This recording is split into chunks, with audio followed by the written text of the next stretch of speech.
minasyaitonirrajim. Bismillahirrahmanirrahim. Assalamualaikum warahmatullahi wabarakatuh. Innal hamdalillah nahmaduhu wa nasta'inuhu wa nastaghfiruh wa na'udzu billahi min sururi anfusina wa min sayyiati a'malina may yahdihillahu fala mudhillalah wa may yudlilhu fala hadiyalah. Asyhadu an la ilaha illallah wa asyhadu anna Muhammadan abduhu wa rasuluh la nabiyya wa la rasula ba'da. Rabbi shrahli sadri wa yassirli amri wahlul 'uqdatam min lisani yafqahu qawli. Amma ba'du.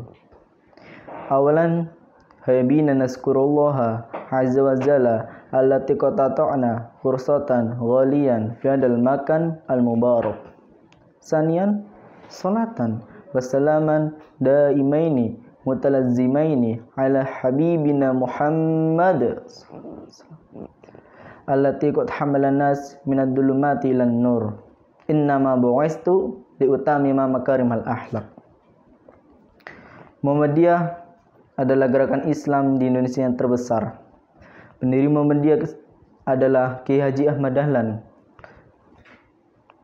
Muhammadiyah juga didasari dengan surat Al-Maun, yaitu menjadikan warga Muhammadiyah mempunyai spirit Al-Maun. Pada suatu hari ketika Kiai Haji Ahmad Dahlan mengisi majelis ilmunya, yaitu dengan tema tafsir surat Al-Maun. Akan tetapi Kiai Haji Ahmad Dahlan ini mengajarkan surat Al-Maun ini sudah berulang kali, bahkan 1 bulan, 2 bulan, sampai 3 bulan. Sehingga membuat santrinya gusar, bosan, dan penasaran. Karena rasa penasaran ini, sehingga ada santri yang mengeluh, bertanya kepada Kiai, "Ya Kiai, kenapa kok surat yang diajarkan hanya surat ini aja, surat Al-Maun? Kan di dalam Al-Quran masih banyak surat yang lainnya. Masih ada 114 surat yang harus diajarkan Kiai kepada saya." Mendengar hal itu, Kiai malah balik bertanya, "Apa kamu sudah mengamalkan surat ini?" Nah, dijawablah oleh santrinya, "Sudah Kiai, bahkan pada waktu sholat." Kemudian Kiai mengajak santrinya pergi keliling kampung kauman, dan dilihatlah banyak sekali orang-orang miskin, anak-anak yatim yang terlantar di pinggiran jalan. Sehingga orang miskin dibawalah pulang oleh Kiai ke rumahnya, dimandikan, dikasih pakaian yang bagus, dikasih makan yang enak-enak. Dengan melihat itu, Sujak, santrinya itu namanya Sujak. Nah, Sujak ini melihat Kiai bahwa yang dimaksud Kiai itu bukan mengamalkannya pada waktu sholat saja, akan tetapi kepada masyarakat sosial, pada masyarakat yang membutuhkan, yaitu kaum duafa, anak yatim, mustadhofin. Pengertian Al-Maun ini adalah salah satu surat Al-Maun, yang dimana sama-sama surat Al-Maun, surat Al-Maun ini surat Makkiyah di antara surat-surat lainnya. Tapi surat ini memiliki makna yang sangat tidak tanggung-tanggung, yang dimana itu pendusta agama dan orang menelantarkan anak yatim. Sehingga Kiai Haji Ahmad Dahlan juga mengajarkan santrinya tidak tanggung-tanggung. Ada sampai 6 bulan, 3 bulan, itu mengajarkan satu surat. Itu kalau ada guru di zaman sekarang, itu sudah dipecat pasti. Tapi itu di zaman dulu masih penjajahan. Nah, surat Al-Maun ini dasar Muhammadiyah yang prinsipnya itu al-yadul ulya khairu minal yadil sufla. Tangan di atas lebih baik daripada tangan di bawah. Maksudnya tangan di atas itu memberi. Kita menyantuni anak yatim, menyantuni orang-orang miskin, membantu. Seperti lazismu. Lazismu ini berkiprah, berdakwah itu ke masyarakat sosial, yaitu membantu orang-orang yang tidak mampu, membantu anak-anak miskin, orang-orang miskin, anak-anak yatim. Dan tangan di bawah itu orang yang diberi.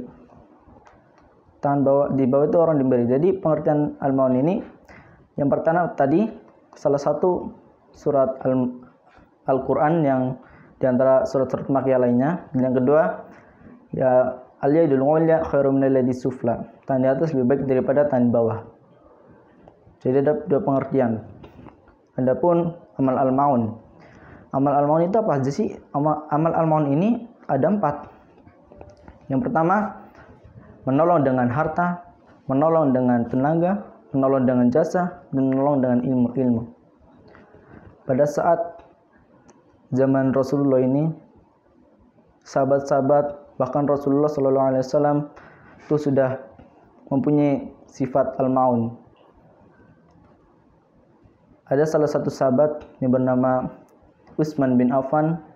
Pada saat itu Rasulullah dan para sahabat itu lagi di Madinah.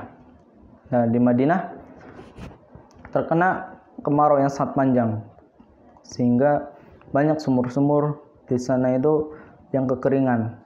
Hanya beberapa saja yang terisi air. Di antaranya adalah orang milik Yahudi. Dan Yahudi ini tuh sangat kikir, sangat pelit, sangat kufur. Sehingga apabila ada orang yang mengambil air dari sumurnya, dia harus membayar berapapun harganya, 1 dinar, 2 dinar, berapapun dia harus membayar. Sehingga kaum muslimin makin lama semakin resah karena penghasilan dari sumur orang Yahudi itu malah dapat penghasilan. Sehingga kabar ini terdengarlah oleh Rasulullah SAW. Kemudian Rasulullah mengimbau kepada para sahabatnya, siapa di antara kalian yang siap membeli sumur milik orang Yahudi itu? Nah, mendengar hal itu, setelah ada imbauan dari Rasulullah SAW, Utsman bin Affan langsung bergegas pergi ke rumahnya orang Yahudi dan bertransaksi di sana. Orang Yahudi ini menjual separuh sumurnya itu dengan harga 12.000 dirham. Bayangkan kalau dirupiahkan ini bisa beli buat beli unta itu 3 atau 2. Karena harga unta itu 300-an juta. Setelah transaksi, dan ada juga perjanjian. Perjanjiannya adalah karena separuh itu milik Yahudi, separuhnya lagi milik Utsman. Jadi ada perjanjian di situ yang dimana ketika hari ini adalah untuk orang Yahudi dan hari esok adalah untuk Utsman.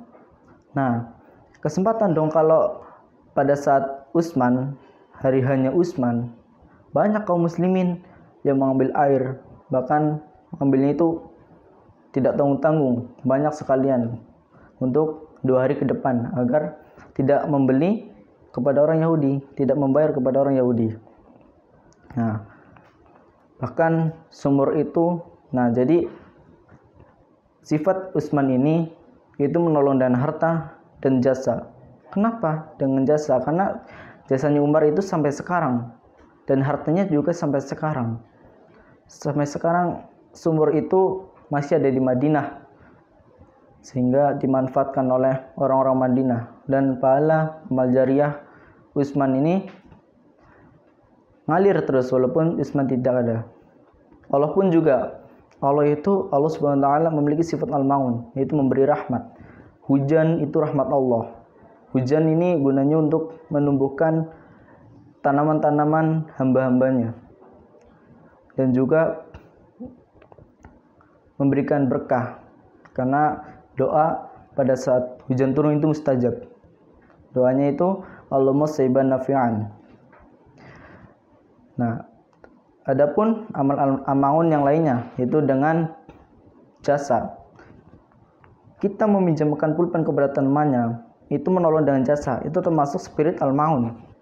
Jadi hal-hal yang sepele itu jangan diremehkan. Ketika ada ujian sekolah, tidak membawa pulpen salah satu anak tidak membawa pulpen. Kemudian ada temannya membawa pulpen 2 atau 3, dipinjam 1, pinjamkan 1. Itu setiap anak yang dipinjam itu menulis, mengisi jawabannya, itu pahalanya itu ngalir terus. 1 huruf 1 pahala, insyaallah. Dan itu menolong dengan jasa. Adapun menolong dengan ilmu, ulama Kiai Haji Ahmad Dahlan ini sangat berilmu, bahkan merantau sampai ke Mekah. Pada usia beliau sudah naik haji berkali-kali ke Mekah, dan tidak hanya haji doang, tidak hanya haji saja, tetapi mencari ilmu kepada syekh-syekh di sana, sehingga pulang ke tanah air dan mengamalkan apa yang sudah diamalkan. Itu menolong dengan ilmu. Dan tidak itu saja, Muhammadiyah juga dilandasi dengan surah Al-Maun, yaitu menjadi warga Muhammadiyah yang berkepribadian Al-Maun. Muhammadiyah mendirikan banyak sekali universitas, bahkan di Australia itu ada universitas Muhammadiyah, kayak Universitas Yogyakarta, Universitas Muhammadiyah Surakarta, itu Muhammadiyah. Jadi berkiprahnya itu di spirit Al-Maun.